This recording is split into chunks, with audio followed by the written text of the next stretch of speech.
Hello' বন্ধু বান্ধৱীসকল, ভালে আছেনে? ভালে আছে নিশ্চয়। আজি ডাল কচু খাবলৈ মন গ'ল। আমি প্ৰায় খায়ে থাকোঁ, বিভিন্ন ধৰণে খাব পাৰি নহয় জানো। এইটো খুব স্বাস্থ্যকৰো হয়। ডাল কচু যিটো কচু থুৰ বুলি কয়, আজি খাবলৈ ল'লোঁ। আমি খাব বিচাৰি মানে কেনেকৈ আজি ৰেচিপিটো বনাওঁ, কেনেকৈ খাওঁ তাকে ভাবিলোঁ আপোনালোকৰ আগতো শ্বেয়াৰ কৰোঁ। আচলতে ভিডিঅ' কৰিম বুলি কিন্তু এইখিনি কৰা নহয় দেই। আচলতে কি হয়, আমি খায়ে থাকোঁ, প্ৰায় খাই থকা হয়। আজি ভাবিলোঁ ভিডিঅ' কৰি থৈ দিওঁ আৰু আপোনালোকৰ আগতে শ্বেয়াৰ কৰিম। আজি মই জালুক জ্বলা দি পিনি বইলকৈ বনাম। তাকে ভিডিঅ'টো শেষলৈকে চাই যাব। এয়া মাছৰ মাথা দি পিনি বনাম মই। কিন্তু মাছৰ মাথা হয়, মাছটো খুব তেলি হয়, দেখিছে এইটো। এইটো এই মাছৰ মাথা দিম আৰু এইখিনি ডাল কচুখিনি মই এতিয়া কুকাৰত দিম মই এইখিনি।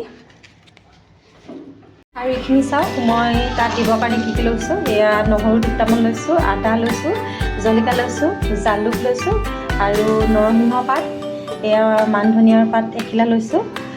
আপোনালোকে যদি নৰসিংহ পাত নিদিওঁ বুলিলেও পাৰে, মান ধনিয়া পাত নিদিলেও হয়। আৰু আমি জ্বলাটো অলপ বেছি খাওঁ, খাই ভাল পাওঁ কাৰণে জ্বলা বেছি দিছোঁ। আপোনালোকে নিজৰ ইচ্ছা অনুযায়ী দিব পাৰে। এইখিনি মই এতিয়া পেষ্ট কৰিম। এইখিনি মই খুন্দুনাতে খুন্দি দিম, মই গ্ৰাইণ্ডাৰত নিদিওঁ। খুন্দুনাত খুন্দি দিলে হ'ব। এইখিনি মই এনেকৈ খুন্দুনাত মাৰি লৈছোঁ। আপোনালোকে মিক্সিত কৰিলে হ'ব।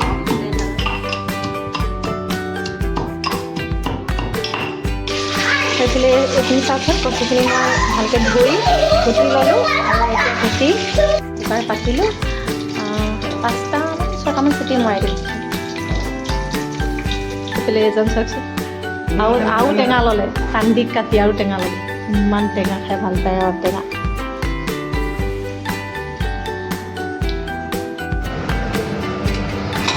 মই খুলি চাইছোঁ, এই আছে গোন্ধটো ইমান ধুনীয়া ওলাইছে গোন্ধটো। পানী চাওক, সিমানটো পানী দিওঁতে পানী যথেষ্ট হ'ল। এইখিনি এতিয়া মই কুকাৰত আকৌ দি পিনি এইখিনি শুকুৱাই দিম। এইটো মাছটো আহিছে কাৰণে আহিছে চাগে। এইখিনি চাওকচোন, মাছটো পুৰা ভাগি গৈছে। মাছটো গোটেইটো ভাগি গ'ল ধুনীয়াকৈ, সিজিলে মানে বহুত ধুনীয়াকৈ। এতিয়া এইখিনি মই উতলাই পিনি পানীটো শুকুৱাই দিম। শুকুৱাই পিনি পুৰা এনেকৈ বহুত ধুনীয়া লাগিছে গোন্ধটো, জানেনে? গোন্ধটোতে খাওঁ লাগিছে। এইফালে চাওকচোন, মই পালেং আৰু বিলাহী মাছৰ জোল বনাই আছোঁ। আপোনালোকে বাৰু ভাল পায়নে খাই? মই খুব ভাল পাওঁ পালেঙৰ লগত মাছৰ জোলটো। এইটো চাওকচোন, মই এনেকৈ উতলাই পিনি এতিয়া ইয়াৰ পানীটো শুকুৱাই দিম। সেইটো পানীটো আচলতে কচুটো বহুত ফুলি থাকে যে, অকণ বেছি হৈ গ'ল। পানীটো শুকুৱাই দিম এতিয়া।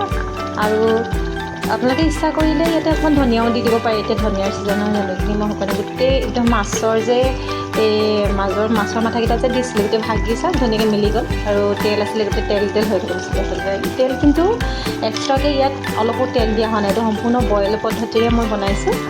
আৰু খাবলৈ সঁচাকৈ বহুত সোৱাদ লাগে মানে। আপোনালোকে এবাৰ খাই চাবচোন। এইটো চাওক, বহুতখিনি শুকাই গ'ল। আৰু এইটো এতিয়া নিপিটিকিলেও হ'ব মানে, এইটো পিটিকাৰ টাইপ হ'ব বস্তুটো। বহুত শুকাই গ'ল। এইটো এতিয়া কাষত লৈ আৰু খাব পাৰি। আৰু ইমান ধুনীয়া ওলাইছে ন ইয়াৰ গোন্ধটো। আপোনালোকে যদি কচু খাই ভাল পায় আৰু এনেধৰণে যদি খোৱা নাই, এবাৰ মাত্ৰ খাই চাবচোন। আৰু তাৰপৰা জনাব কেনেকুৱা পালে। মানে বেয়া লগাৰ কথাই নাই, মানে ইমানেই টেষ্টি হৈছে, ইমানেই ভাল হৈছে নহয়, বহুত ভাল হৈছে মানে। এইটো কচুৰ পিটিকা হ'ল আচলতে বইলকৈ মাছৰ লগত। আৰু খাই কেনেকুৱা পালে জনাব। এইফালে নিজে নিজে ভাত খাবলৈ শিকিছে দেই। আজিকালি বোলে ডাঙৰ ল'ৰা হৈছে, নিদিয়ে ভাত খুৱাই দিবলৈ। কেঁচুৱা বুলি কয় হেনো খুৱাই দিলে মানে, সেইকাৰণে নিজে ভাত খাবলৈ শিকিছে। ভাত এটাপা তেতিয়াহ'লে খাই দেখাই দিয়াচোন। কচুটো কেনেকুৱা লাগিছে কৈ দিয়ক। এইফালে আলহী এজনো আহিছে দেই। আজি আমাৰ আলহী আছে।